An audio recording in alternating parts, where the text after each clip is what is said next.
NEET qualify, પણ admission આપવાની ના પડી. વાત સમજવાનો પ્રયાસ કરજો. એડમિશન ન મળ્યું, દીકરામાં હિંમત જોજો, માતા પિતાનો સપોર્ટ જોજો. એ દીકરો ગુજરાત હાઈકોર્ટ ગયો. આપણા દીકરાઓને ચેકબુક ભરતા નથી આવડતી. આ ગુજરાત હાઈકોર્ટ ગયો.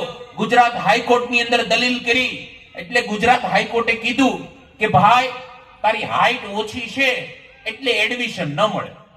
ગણેશે કીધું કે તમે નક્કી કરો, હાઈટના આધારે એમબીબીએસ માં એડમિશન મળે કે નીટના માર્ક્સના આધારે મળે. જો હાઈટના આધારે મળતું હોય તો અમારા ગામમાં 3 જણા 6 ફૂટના છે, એને આપો. અને માર્ક્સના આધારે મળતું હોય તો મને આપો. કેટલી બહુ સ્પષ્ટ વાત એમણે કરી. એટલે હાઈકોર્ટે કીધું કે અહીંયા ઉકેલ નહીં આવે, તમે સુપ્રીમ કોર્ટ જાઓ. હું મારી શૈલીમાં તમને કહું, એ સુપ્રીમ કોર્ટ ગયો. ગણેશ, સંચાલક મિત્રો અને એમના માતા પિતા, હવે 5 વીઘા જમીન હોય, ખેડૂત પરિવાર હોય, એ સુપ્રીમ કોર્ટની વકીલની એને શું ખબર પડે? પણ હિંમત તમે જોજો માતા પિતાની કે નહીં, લડવું છે. બધું જ ભલે કુરબાન થાય, પણ દીકરા દીકરીને ભણાવવામાં, એને લડત આપવામાં ક્યાંય પાછી પાની નથી કરવી. ભલે અમારે હજી 2 વર્ષ સંઘર્ષ કરવો પડે. સુપ્રીમ કોર્ટ ગયા. સુપ્રીમ કોર્ટની અંદર આર્ગ્યુમેન્ટ કરી. સુપ્રીમ કોર્ટે કીધું કે દીકરા, જો તું ડોક્ટર બને તો ઇમરજન્સી કેસ તારાથી હેન્ડલ ન થાય.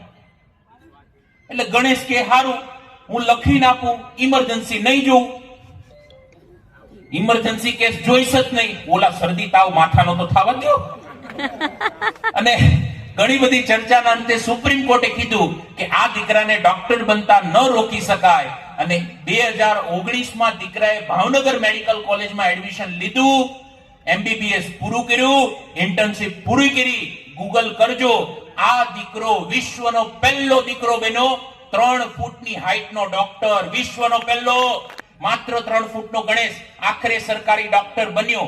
જે સરકાર એને ડોક્ટર બનાવવાની ના પાડતી હતી, એ જ સરકારે એને સરકારી ડોક્ટર તરીકે સ્વીકાર્યો અને સ્ટાર્ટિંગ સેલેરી આપીને દીકરો અત્યારે ભાવનગરમાં સિવિલ હોસ્પિટલની અંદર ફરજ બજાવી રહ્યો છે. 3 ફૂટની હાઈટનો.